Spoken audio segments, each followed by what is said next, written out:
Riemann hypothesis. This problem is about prime numbers, but it's asked in a sideways way. Instead of counting primes directly, it studies a special function that encodes how primes are spaced out. The hypothesis says all of the function's non-trivial zeros sit on one precise vertical line in the complex number plane. If that line rule is true, it would tighten a huge number of estimates in number theory, especially how predictable prime gaps are on average. Mathematicians have checked enormous amounts of cases and proved many partial results, yet a full proof that covers every case is still missing. P versus NP. This one starts with a simple question. When a computer can quickly check an answer, can it also quickly find that answer from scratch? Many puzzles are easy to verify once someone hands you a solution, but painfully hard to solve by searching. The problem asks whether that difference is real in the deepest sense, or whether it only looks real because we haven't found the right clever methods yet. If P equaled NP, a lot of problems that feel impossible to solve fast would suddenly become easy in principle, and that would shake cryptography and optimization. If P does not equal NP, it would confirm a hard limit that computer science has been built around for decades.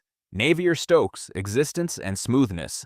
These equations describe how fluids move, like water in a pipe or air around a wing. They are used constantly in engineering and physics, but the full mathematical picture is still incomplete. The question is whether, in 3 dimensions, smooth starting conditions always stay well-behaved for all time, or whether the equations can develop a kind of blow-up where the model stops making sense at a point. That's not just a technical detail. It's about whether the equations we rely on are guaranteed to have physically reasonable solutions, or whether they can predict infinite behavior from ordinary beginnings. Hodge conjecture. This is a geometry problem, but not the kind with triangles and circles. It's about very high-dimensional shapes that show up when you study solutions to polynomial equations. Inside those shapes are hidden holes and patterns that can be measured in different ways. The conjecture claims that a particular kind of pattern you can detect using calculus-like tools always comes from actual geometric pieces you could, in principle, describe algebraically. It matters because it connects 2 ways of understanding shape, one based on smooth measurements and one based on exact algebra. Many special cases are known, but the general bridge is still not fully built. Birch and Swinnerton-Dyer conjecture. This one focuses on elliptic curves, which are graceful-looking equations that hide surprisingly rich arithmetic. The basic question sounds innocent. How many rational solutions does an elliptic curve have? Sometimes there are only finitely many, sometimes infinitely many, and it can be hard to tell which situation you're in. The conjecture says the answer is controlled by the behavior of an associated function near a specific point, like a signal that reveals the curve's rank. If proven, it would turn a murky question about solutions into a clearer analytic test, and it would unify big parts of modern number theory. Yang-Mills existence and mass gap.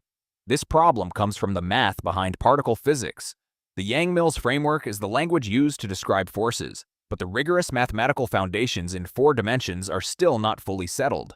The challenge has 2 parts: proving the theory actually exists as a consistent mathematical object, and proving there is a mass gap, meaning the lightest excitations have a positive minimum energy rather than sliding down to 0.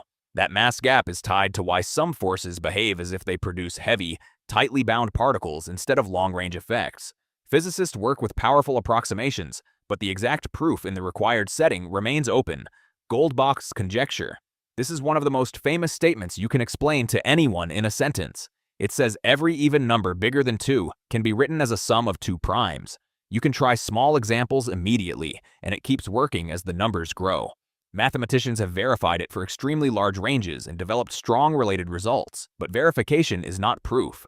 What makes it tricky is that primes look irregular, even though they follow deep statistical rules. A proof would clarify how random primes really are, and it would strengthen the toolbox used to attack many other additive number problems. Twin prime conjecture. Twin primes are primes that differ by 2, like 11 and 13, or 29 and 31. The conjecture says there are infinitely many such pairs. It's easy to find lots of examples, but the real question is whether they keep showing up forever, no matter how far you go. This is a problem about prime gaps. Sometimes primes are close, sometimes there are long stretches with none. The twin prime claim says the close case never dies out. Major progress has shown there are infinitely many prime pairs within some fixed distance, but narrowing that distance all the way down to 2 is still beyond what current methods can finish.